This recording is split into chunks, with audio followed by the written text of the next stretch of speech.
जय हिंद। आज वीज बिल विरोधी मंच की तरफ से, जिसमें सब संगठन के लोग हैं और आम जनता भी है, कि जो नॉर्मल जिसका बिल 200, 300, 400 रुपए आता था, उस सब किसी का बिल 4000 है, 5000 है। एक बंद दुकान का बिल 70,000 रुपए आया हुआ है, 73,803 एक बंद दुकान का बिल आया हुआ है। सबसे पहले शर्म की बात यह है कि MERC जो रेगुलेटरी बॉडी है, महाराष्ट्र इलेक्ट्रिसिटी रेगुलेटरी कमीशन जिसको बोलते हैं, लॉकडाउन के टाइम पे जब पूरा देश महामारी से, कोरोना से लड़ रहा है, सब लोग इस बीमारी के लिए परेशान हैं, हम लोग लड़ रहे हैं इससे, उसके अंदर अप्रैल महीने में MERC ने इलेक्ट्रिसिटी की दरें बढ़ा दी। ये सबसे बड़ी शर्म की बात है और सरकार ने इसको रोका नहीं। अगर हम जैसे संगठन है या पॉलिटिकल पार्टीज है, अगर ये ओपन फोरम होता था, लॉकडाउन पीरियड नहीं होता था, तो ये हम जो दरें है ये बढ़ने नहीं देते थे। लेकिन इसका फायदा उठाया गया, कोरोना के लॉकडाउन का फायदा उठा के MERC ने अपनी वीज दर जो है वो बढ़ाई। ये हमारे साथ में धोखा है। दूसरा, इलेक्ट्रिक के बिल जो है, जो 4 महीने से 3 महीने से रीडिंग नहीं ली गई थी और अभी भी रीडिंग नहीं लेने के बाद में भी इन्होंने अपने दिमाग से बढ़ा के उसकी रीडिंग 2-2, 3-3 हजार यूनिट की बढ़ाकर वो बिल दिए है। आज परिस्थिति ये है कि हमारे पास में जो हमारे साथ के लोग हैं, उनके पास में खाने के लिए पैसा नहीं है, राशन नहीं है, 4 महीने से कमाई नहीं हुई हुई है। ऐसी परिस्थिति के अंदर एक गरीब परिवार 22,000, 24,000, 25,000 के इलेक्ट्रिसिटी बिल कहां से भरेगा? ये सबसे बड़ा प्रश्न है और ये सरकार को भी समझना चाहिए कि आज अगर हम ये परिस्थिति में है तो इसके लिए सरकार भी जिम्मेदार है कि आज लॉकडाउन पीरियड इतना बढ़ गया है, जिसमें कोरोना को सही ढंग से संक्रमण को कंट्रोल भी नहीं कर पाए और हमारे ऊपर जो आज परिस्थिति आई हुई है, तो इस परिस्थिति में बिल बढ़ना हमारे लिए नामुमकिन है और हम इलेक्ट्रिसिटी के बिल भरने वाले नहीं। हमने चीफ एग्जीक्यूटिव इंजीनियर से आज मुलाकात करके उनको ये संकेत दिया कि अगर इलेक्ट्रिसिटी बिल माफ नहीं होते हैं 3 महीने के, तो हम कोरोना के जो लॉकडाउन पीरियड के बाद में या इस पीरियड में भी हमको रोड पे आना के सिवाय हमारे पास ऑप्शन नहीं है।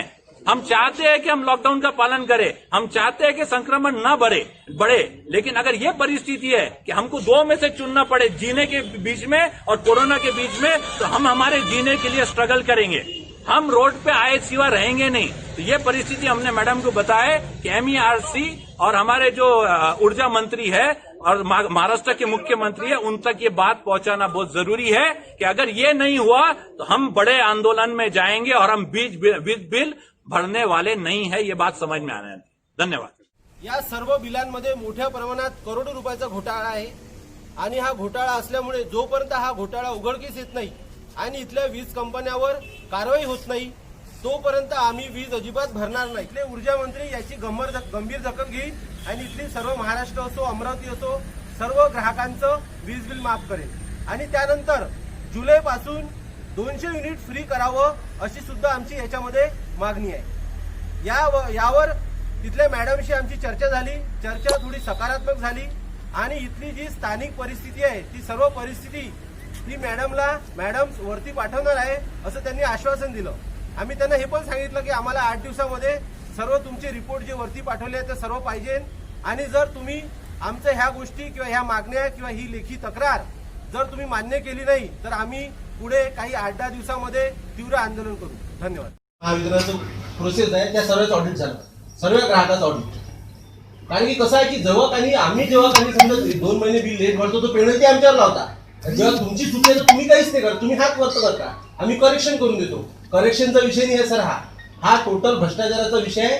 आम्हाला आहे ना 10 ते 15 दिवसात तुम्ही याच्यावर पत्र द्या की बा आम्ही ही इन्क्वायरी अशी जे आम्ही रिकमेंडेशन द्या की बा याची इन्क्वायरी झाली पाहिजे ऑडिटची, नाही तर आम्ही तीव्र आंदोलन करू, अजून आंदोलन करू।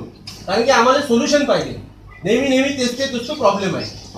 आणि मला सांगा की दिल्ली सरकार जर 200 युनिट फ्री देऊ शकते दर महिन्याले, तर इथं काय हे करू राहिले इथं सरकार, इथंच तो वीज बनते, तुम्ही रेट किती वाढवून ठेवले त्याचे।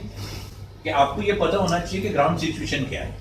You are the coordination between ministry, MERC and consumer, ठीक है।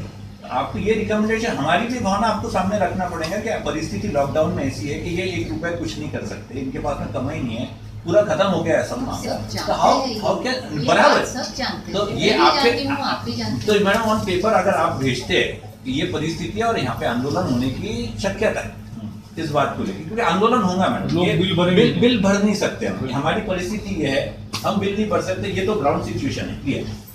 तो ये पॉइंट ब्लैंक है।